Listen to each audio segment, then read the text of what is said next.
ఏంటి సురేష్ గారు ఈ మధ్య వీడియోలు మీరు కాస్ట్యూములు హీరోయిన్ తో డాన్సులు అన్ని మీ వల్ల వచ్చినాయి. మీతోనే స్టార్ట్ అయింది. సరే ఓ తారీఖు కూడా నేనేనా స్టార్ట్?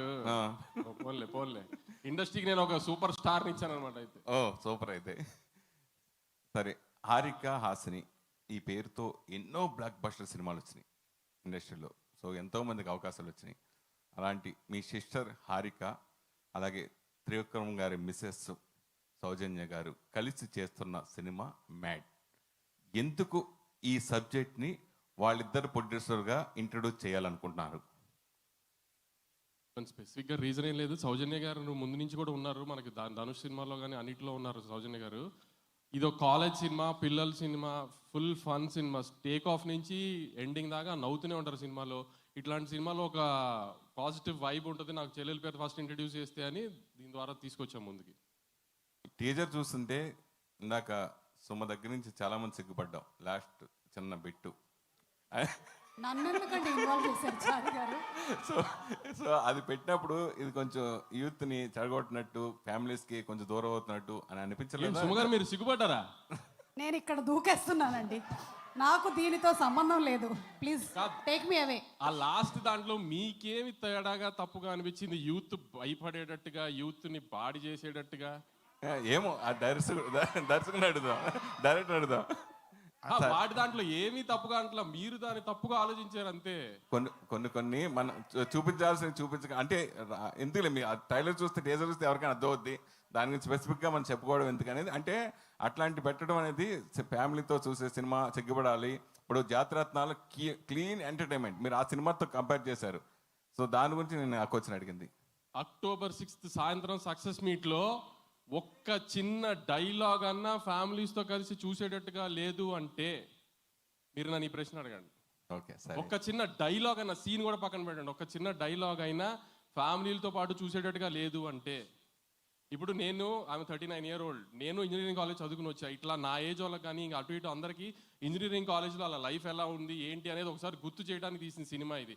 లాజిక్లు, కథలు, ట్విస్టులు ఏముండవు. ఆ టేక్ ఆఫ్ని నా బ్యానర్ పడినప్పటి నుంచి శుభం కాడ పడేదాకా నవ్వుతూనే ఉంటారు అంతే. ఫ్యామిలీస్తో హ్యాపీగా వీకెండ్ ఎంజాయ్ చేయాల్సిన సినిమా. సుమగారు చెప్పినట్టు బయట ఉన్న స్ట్రెస్లని మర్చిపోయి థియేటర్లోకి వెళ్తే నవ్వుకుంటూ బయటకు వస్తారు. అందుకని జాతిరత్నాలు ఎగ్జాంపుల్ తీశారు. లాజిక్లు, కథలు, ఎక్స్పెరిమెంట్లు ఏమి ఎక్స్పెక్ట్ చేసి రాకండి, నవ్వటానికి మాత్రమే థియేటర్కి రండి అని. దిల్ రాజు గారు వాళ్ళ అమ్మాయితో ఒక చిన్న బ్యానర్ దిల్ రాజు ప్రొడక్షన్ పెట్టేసి వాళ్ళ అమ్మాయితో సినిమాలు తీసి చిన్న సినిమాల్ని ఎంకరేజ్ చేయడం కోసం బలగం లాంటి సినిమాలు ఇలా ఎన్నో తీశారు కదా, వాళ్ళని చేస్తున్నారు.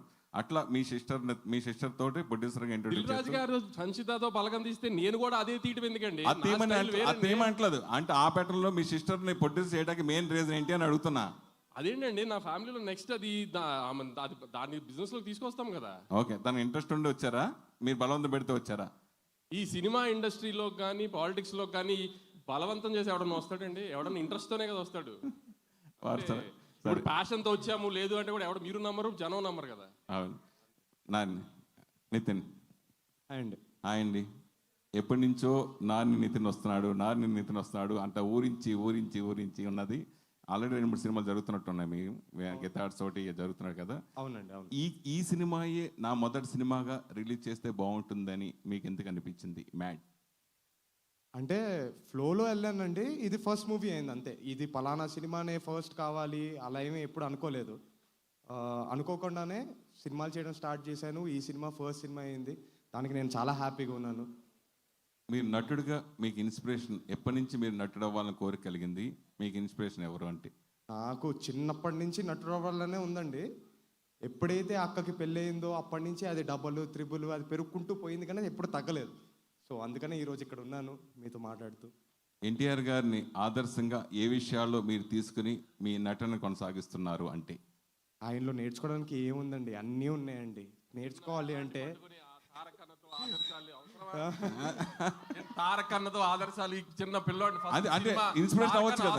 వెళ్ళిపోయిన అతను ఎందుకు మీరు ఆదర్శం తీసుకోవచ్చు, ఇలా కంపేర్ చేసి ఆదర్శం తీసుకోవచ్చు. అరే ఆస్కార్ దాకా వెళ్ళిన గొప్ప నటుల్ని ఆదర్శం ఎందుకు తీసుకోకూడదు? నేర్చుకోవాలంటే రోజుకి ఒక 10 నేర్చుకోవచ్చు అండి ఆయన దగ్గర. ఏ ఆదర్శం తీసుకోవాలంటే మ్యాడ్ సినిమాకి నితిన్కి ఆస్కార్ రావాలని కోరుకుంటున్నాం మేము. తను చెప్పనివ్వండి అసలు సుమా ఇక డామినేట్ బాగా వంశీది ఎక్కువైపోయింది, బాగా డామినేట్గా అయిపోయింది, అసలు ఏం చెప్పనివ్వట్లేదు. చెప్పమ్మా చెప్పండి. మీకు వంశీ గారే కరెక్ట్, నేనేం మాట్లాడట్లేదు ఇందులో. చెప్పండి. బావగారి దగ్గర నేర్చుకోవాలి అంటే ఆయన దగ్గర రోజుకు ఒక 10 ఒక సంవత్సరం మొత్తం నేర్చుకున్నా ఇంకా ఉంటాయండి నేర్చుకోవడానికి. డాన్స్లో నెంబర్ 1, నటనలో నెంబర్ 1, ఏది ఇష్టం మీకు? ఎన్టీఆర్. రెండు అండి. రెండు. అండి. ఓకే. అంటే ఒక హీరో ఇంట్రడ్యూసింగ్ అంటే మీరు ఎన్టీఆర్ ఉన్నారు, నాన్నగారు కూడా ఎప్పటి నుంచో ఇండస్ట్రీలో తెర వెనుకలు ఉన్నా కానీ సోలో అంటే మీ సినిమా ట్రైలర్స్ కానీ చూస్తుంటే ఇంకా సైడ్ మన సంతోష్, సంగీత్ శోభన్ కానీ, అతను రామ్ కానీ, మన రామ్ నితిన్ కానీ వీళ్ళందరూ ఉన్నారు కదా. ఎందుకు మీరు సోలోగా ఫోకస్ అవ్వాలని, సోలోగానే ఉండాలని ఆ ఫీలింగ్ లేకుండా ఈ సినిమా ద్వారా ఇంట్రడ్యూస్ అవ్వడానికి main particular reason A point of view? Main reason కథ అండి. ఓకే. ఈ సినిమాకి కథే హీరో. సంగీత రామ అనేది కాదు. రేపు థియేటర్లో మీరు చూస్తారు, తప్పకుండా మీకు నచ్చుతుంది, అందరికీ నచ్చుతుంది. సో సినిమా కథ కోసం చేశాను ఈ సినిమాని. ఇలా ముగ్గురం అయిపోతాం అలా ఎప్పుడు ఆలోచించలేదు, అంత బాగుంది కథ. ఇండస్ట్రీలో ఓ సక్సెస్ఫుల్ హీరో నితిన్ ఆల్రెడీ ఉన్నాడు. ఇప్పుడు నారిన్ నితిన్, నెక్స్ట్ రామ్ నితిన్. సో ఇంతమంది ఉన్నప్పుడు మీరు నారిన్ నితిన్గా ఆ పేరు అలా కంటిన్యూ ఉంచుకోవడానికి అంటే చిన్నప్పటి నుంచి పిలిచిన పేరు కదండి, అలా సడన్గా వదిలే బుద్ధి కాలేదు, అది అలానే కంటిన్యూ చేశాను. సంగీత్ శోభన్.